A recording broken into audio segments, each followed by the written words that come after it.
In today's story, we explore Bill Vaile's chilling encounter with the unknown. A former NASA engineer and one of the most skeptical men you'll ever meet, Bill came face to face with the unexplainable, right in his own home. What happened next shook his beliefs to the core, as he captured eerie evidence of something far beyond our understanding.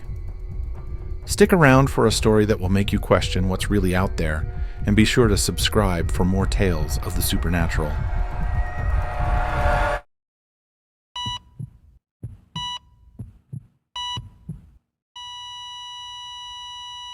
After working as a robotics engineer for NASA for 15 years, I quit my job in 2002. It wasn't an easy decision, but the weight of my recent divorce pushed me toward a fresh start. I moved back to Arlington, Texas, where my brother Bob lived. He ran a water purification company, and needing a change, I decided to join him. The new job was less technical than my old one, but that was part of the appeal. I wanted simplicity, something far removed from my former life. Just a few weeks into the job, I volunteered for a Saturday house call.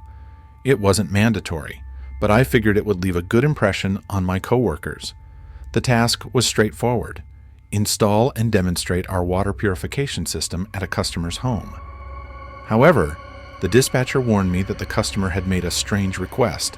I had to arrive exactly at 5 p.m., not a minute earlier or later. I thought it was odd, but I didn't dwell on it too much. People have quirks after all. When I arrived at the address at exactly 5 p.m., things immediately felt off. Before I could even knock, I was greeted by terrifying, piercing screams from inside the house. Overlapping with the screams was a woman's voice, chanting something incomprehensible. Amid the eerie chants, she repeatedly shouted, "Go away!" Confused and uneasy, I hesitated at the slightly ajar door, debating whether I should knock or leave. Peeking through the small gap, I saw something that chilled me to the core. 3 men knelt on the floor in a circle, their heads bowed. A woman walked around them, with a book in her hands, continuing her disturbing chant. I couldn't make out the words, but something about the scene screamed danger. I wasn't superstitious by any means. I've always prided myself on being a man of science, logic, and reason. But at that moment, something primal inside me screamed to get out of there. Just as I turned to leave, the woman stopped chanting and locked eyes with me through the door's crack.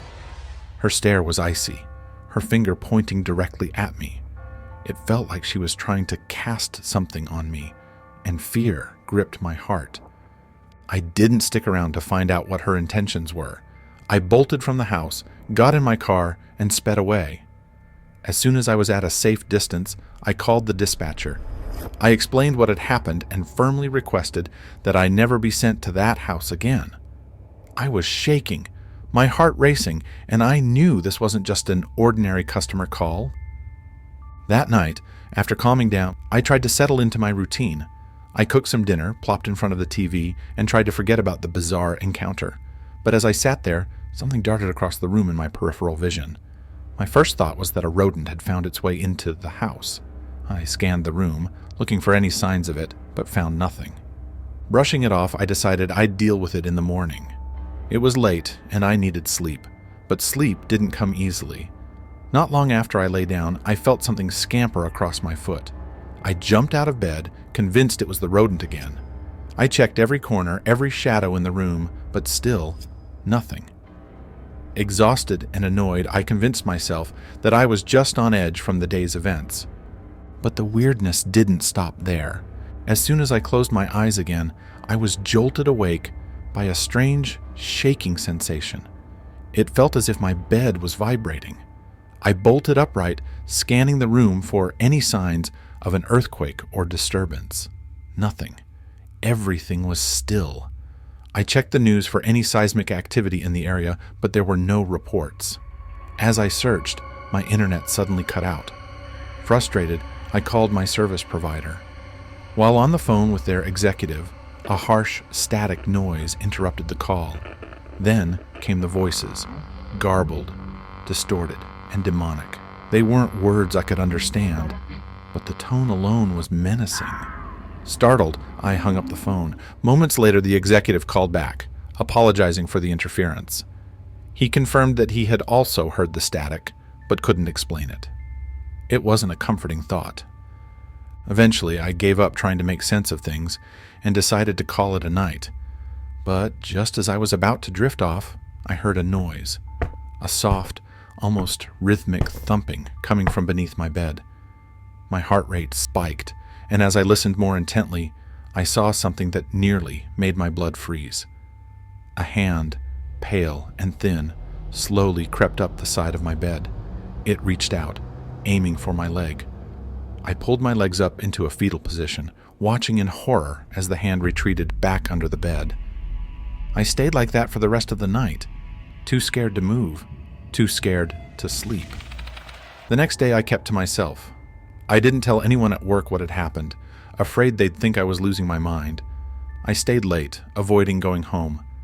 By the time I returned, it was already dark. This time I left all the lights on in the house, hoping that the brightness would fend off whatever I had encountered the night before. But the lights didn't stay on for long. Without warning, every single light in the house went out. My heart raced as I ran to the closet to grab my flashlight. But just as I opened the closet door, I heard a loud slamming noise above me. It was the boxes on the top shelf, banging against the walls of the closet. The longer I stayed inside, the louder and more violent the banging became. It was as if whatever was inside didn't want me there. Panicking, I rushed out of the closet and immediately called Bob. I told him I needed him to come over, now. When he arrived, I tried to explain what was happening, but I couldn't quite articulate the terror I felt. I simply asked him to go into the closet. After some convincing, he agreed, though he clearly thought I was being irrational. He stepped inside the closet, turned off the light, and shut the door. I stood outside, waiting. A minute later, Bob came out, looking pale. "I felt something," he muttered, rubbing his head. "Something hit me." But instead of admitting what had happened, he brushed it off, saying the closet seemed fine. I could see the unease in his eyes, though. He didn't want to scare me further. After Bob left, I decided to call my friend Michael. He was a close friend and, coincidentally, a sound engineer. I figured maybe he could offer some logical explanation for what I was experiencing. But as we spoke, the same static I had heard during my earlier phone call returned. I panicked, shouting at Michael to stop listening to it, that it was evil. Michael, curious, started recording the static. Once it stopped, he played the recording back for me. I could clearly hear myself shouting, but there was no trace of the static in the playback. Michael was puzzled. He'd heard the static too, but it simply didn't record. Before ending the call, Michael urged me to stay safe. By this point, I was no longer sure if I was losing my mind or if something sinister had truly taken root in my home. I invited Bob and his wife over for dinner the next night, hoping that having more people around would help confirm or disprove what I was seeing. As we sat watching TV, I saw it again. Something darted across the room in my peripheral vision. This time, I leaped up, determined to catch it. Bob and his wife looked at me in confusion as I chased the invisible thing. When I returned, I asked Bob to sit in the same chair I had been in and to focus on his peripheral vision. At first, nothing happened, but after a minute, Bob jumped up, startled. When I asked him what he had seen, he confessed that he saw a bipedal creature, about 5 feet tall, darting across the room. His wife, skeptical at first, sat in the chair as well. Moments later, she too confirmed seeing it.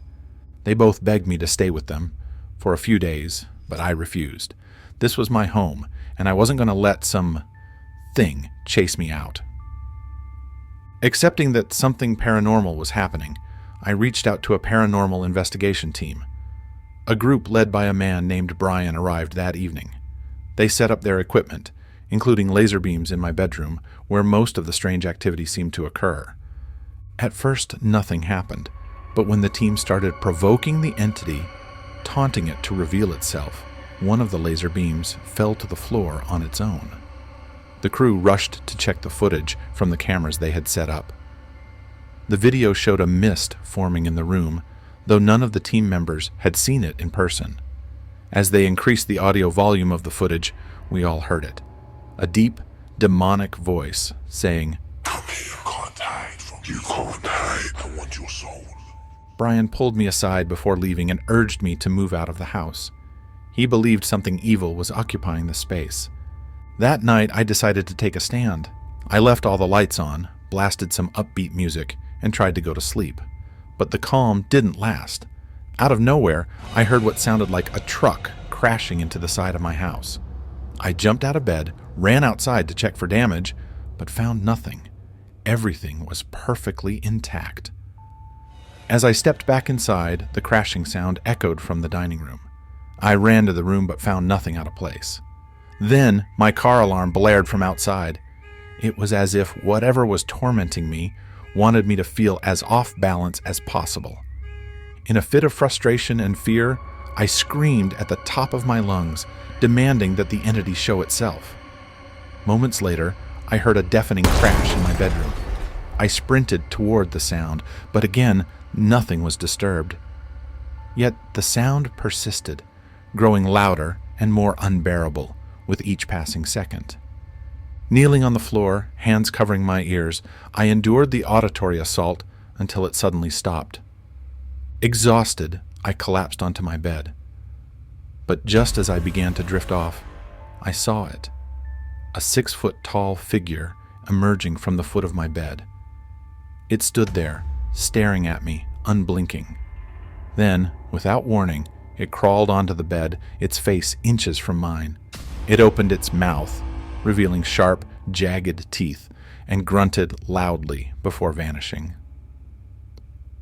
The next morning, I woke up with deep scratches on my chest and back. The entity had become violent. Waking up with scratches became routine, and I was even hospitalized a couple of times due to the severity of the wounds. Objects were thrown at me by invisible hands, and the constant sightings of shadow figures darting across the house became an inescapable part of my daily life. Despite multiple exorcisms on myself and the house, the activity never subsided.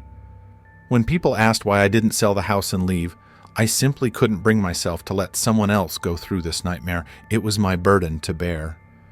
In my desperate search for answers, I delved deeper into the world of demons and exorcisms. That's when I remembered the strange woman from the customer's house. Her nonsensical chants weren't random. They had a purpose. I realized that she had been performing an exorcism on the 3 men in her living room. And me? I had been used as a vessel to hold the demons she had driven out of those men. I had carried them home with me that day, and they had never left.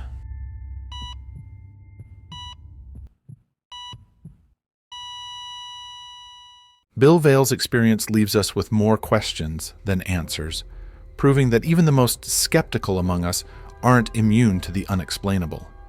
What do you think? Was it all in his head? Or did Bill really come face to face with something beyond this world? Let me know your thoughts in the comments, and don't forget to subscribe for more stories that'll keep you up at night.